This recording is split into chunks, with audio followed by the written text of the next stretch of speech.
This is Dylan with Bourbon United. Stopped at a grocery store I always stop at when I'm down in Houma, Louisiana, called Cannata's on Park Avenue. They usually have a really good selection.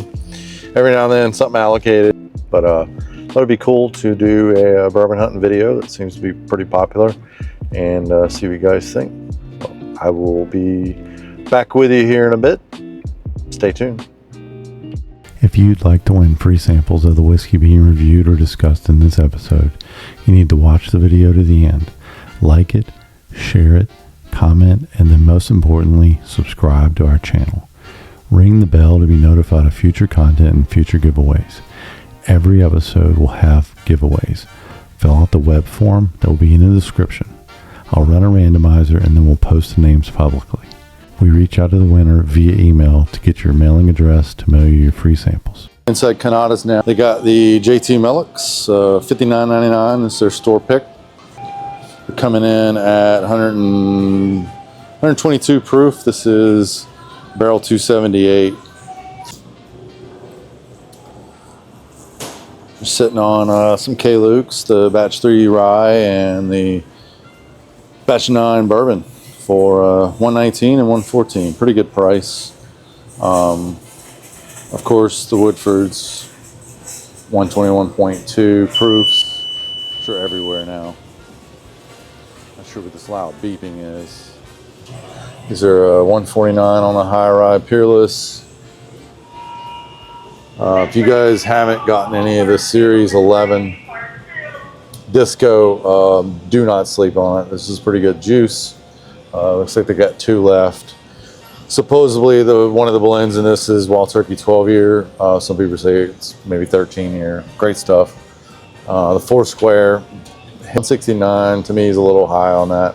It's really good stuff. I don't believe it's worth 169.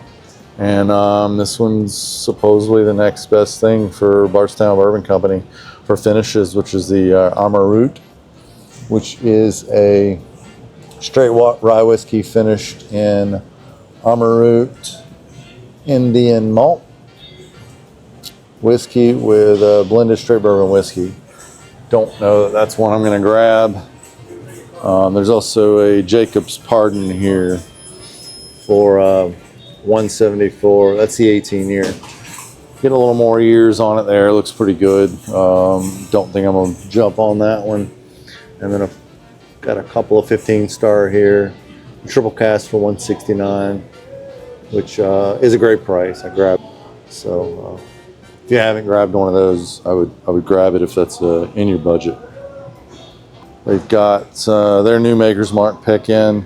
They got the 3 Maketeers store pick, and one that I'm probably going to grab. Apparently, there's only a couple of these left. Is the Maker's Original, which I'm assuming must be a caramel bomb.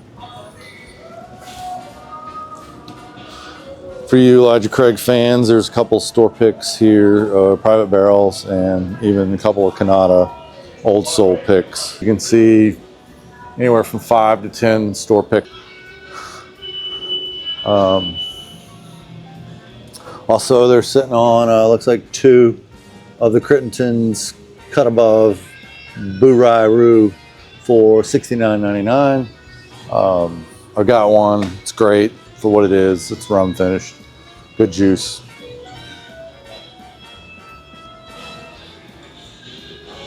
If you haven't had one of these or grabbed one of these James E. Pepper decanters, $59.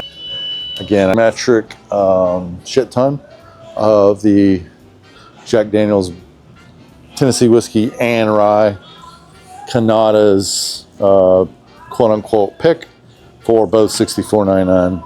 Great price, probably as cheap as you're going to see it for. Supposedly these aren't really picked by the stores anymore. They are chosen for you and sent out.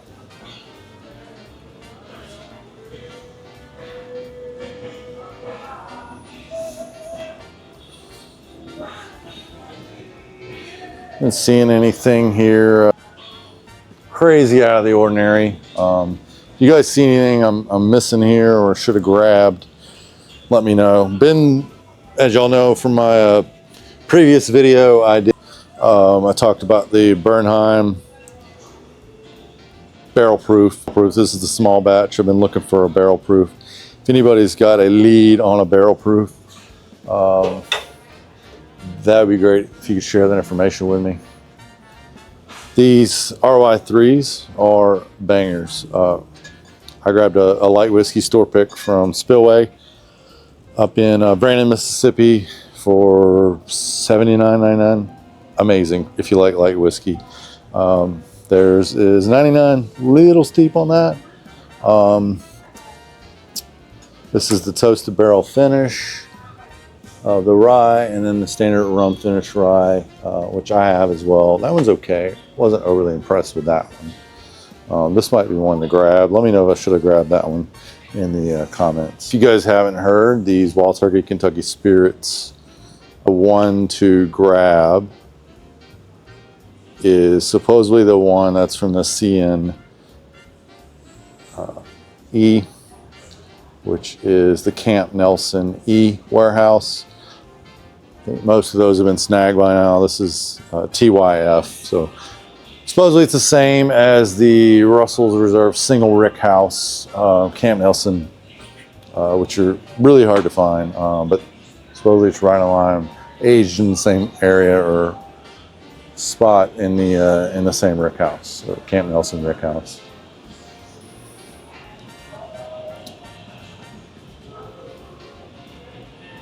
Anything else I'm missing here that I should have grabbed? Y'all let me know in the comments. Not seeing anything overly crazy. Tons of the Old Soul pick. If you guys haven't grabbed one of these, I got the Bruzel pick from Spillway. It's good. Nothing that I can't live without though. Not super impressed by it, but again, they got the Knob Creek pick, their Elijah Craig, their Woodenville. I grabbed the Hocus Pocus Prairieville Woodenville pick, and it's different. Not completely sold on it yet. I'm gonna let it open up and hopefully do its magic and revisit it later. I opened it up last week. It's okay, just something a little different. Never been really impressed with the Stellums. If you guys haven't been turned on or know about these, French Lick's in Indiana, right across, apparently 45 minutes to an hour, across the river from Louisville into Indiana. They're a small distillery doing pretty good stuff. I've gotten 2 or 3 different picks that different places have done. Martin Wine and Spirits did one that's pretty good. Small, they do wine as well. Definitely, if you're looking to support a smaller distillery, a good juice, that's one I would recommend if you haven't had it yet. Haven't had much experience with this one. This is the Tumblin Dice by Deadwood. Haven't even tasted any of their juice yet. This is the store pick that Cannata's did, 113 proof. The dice is right, is the Tatered sticker on this one. Barrel bourbon, of course, can't go wrong with those. At 99. Gotten quite a few of those store picks, but for me, I'm gonna grab the Maker's Original store pick, and I'm gonna grab because you can never go wrong with it, and that's definitely not at this price, the JT Meleck single barrel cask strength store pick. This is barrel 278. Their anti-theft device that keeps going off. Anything else in this case that I missed that I should have grabbed? You guys let me know in the comments. Tempted to grab this 4-gate at $179, but I've got 4 gates right now.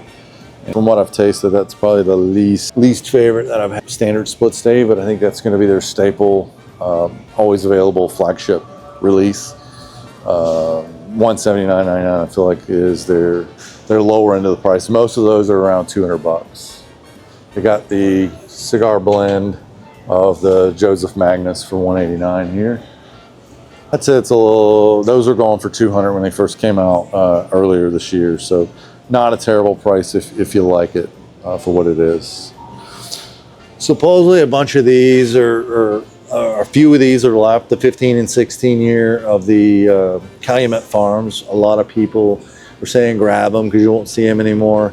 $129 and $139 is the better of the pricing that I've seen on those. That'll conclude my bourbon hunt here. Like I said, I'm going to grab the Makers and the JT Meleck. Both. If there's anything I missed, throw it in the comments. So if you thought this was a cool video, like, subscribe, and let me know what else you'd like me to do that may be better or worse, or you're not really interested at all in bourbon hunts. Have a good one.